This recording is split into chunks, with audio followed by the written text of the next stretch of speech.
सिर्फ और सिर्फ 65 दिन मात्र बचे हैं बाबू आपकी बोर्ड परीक्षा 2026 के लिए। और ये समय सोने का नहीं जागने का है, इसलिए जाग जाइए, फुल फोकस और एनर्जी के साथ पढ़ाई में लग जाइए। जो भी दिक्कत जो भी इशू आ रहा है तुरंत हमसे पूछिए और चैनल को सब्सक्राइब करके जुड़ जाइए हमारे साथ कि एक भी वीडियो मिस न हो पाए बाबू। चलिए शुरू करते हैं। आज हम पढ़ेंगे जीव जनन कैसे करते हैं, उसी के 15 महत्वपूर्ण प्रश्न जो आपके बोर्ड 2026 में आएंगे। और इनका चांस 100% है बाबू, क्योंकि ये लगातार 10 या 12 साल से आपके बोर्ड में पूछे जा रहे हैं। इसलिए फोकस के साथ कॉपी और कलम लेकर बैठ जाइए और इसका नोट्स बना के रट लीजिए। चलिए शुरू करते हैं बाबू।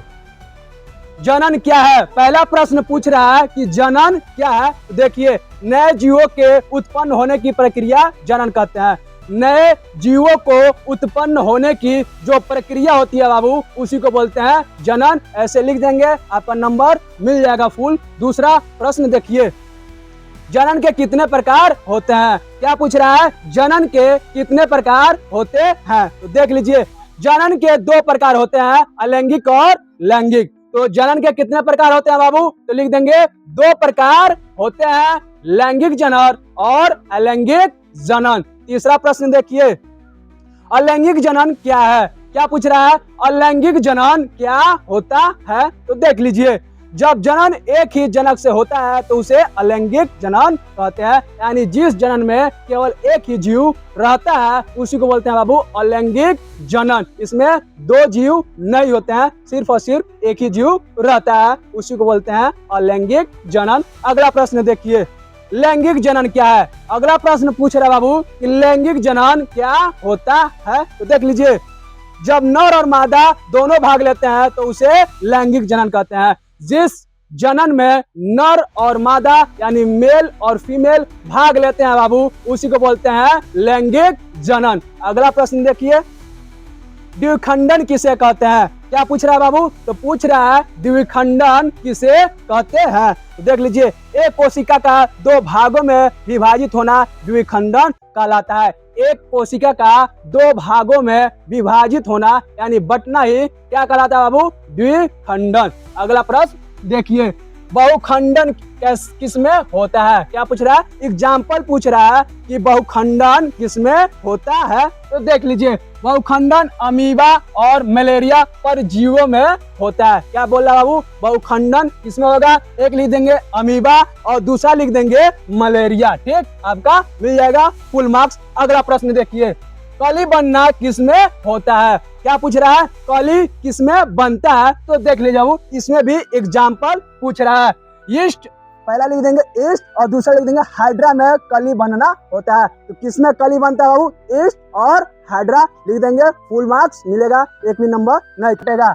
अगला प्रश्न देखिए, बीजाणु जनन किसमें पाया जाता है? क्या पूछ रहा है? बीजाणु जनन किसमें पाया जाता है? तो देख लीजिए, फर्न और फूफन में बीजाणु जनन पाया जाता है। क्या बोल रहा है बाबू? ये भी एग्जाम्पल ही पूछ रहा है, तो लिख देंगे फर्न और फूफन में बीजाणु जनन होता है। अगला प्रश्न देखिए, शाकीय जनन क्या है? क्या पूछ रहा है बाबू? शाकीय जनन क्या होता है? तो देख लीजिए, पौधे के तना, जड़ या पत्ती से नए पौधे बनना शाकीय जनन कहलाता है। पौधे के जड़ से और तना से या पत्तों से जो भी नया जनन होता है बाबू, उसी को बोलते हैं शाकीय जनन। अगला प्रश्न देखिए, मानव में जनन किस प्रकार का होता है? क्या पूछ रहा है? मानव में जनन किस प्रकार के होता है? देख लीजिए, मानव में लैंगिक जनन होता है। मानव में किस प्रकार जनन होता है बाबू? तो लिख देंगे लैंगिक जनन। आपने अभी पढ़ा, लैंगिक जनन वो होता है जिसमें मेल और फीमेल की आवश्यकता होती है। तो मानव कौन सा जनन करता है? तो लैंगिक जनन। अगला देख लीजिए, नर जनन अंग का मुख्य कार्य क्या है? क्या पूछ रहा है? नर यानी मेल जनन अंग का मुख्य कार्य बताइए। तो लिख देंगे शुक्राणु बनाना। क्या लिख देंगे बाबू? शुक्राणु बनाने का कार्य करता है। ठीक, बढ़ावा देखिए, मादा जनन अंग का मुख्य कार्य क्या है? क्या पूछ रहा है? मादा जनन अंग का मुख्य कार्य बताइए। तो लिख देंगे अंडाणु बनाना और भ्रूण विकास। क्या लिखेंगे? अंडाणु बनाना और भ्रूण की यानी बच्चे की क्या विकास करना होता है। अगला प्रश्न देखिए, निषेचन क्या है? क्या पूछ रहा है? निषेचन क्या है? तो देख लीजिए, शुक्राणु और अंडाणु का मिलना निषेचन कहलाता है। किसका?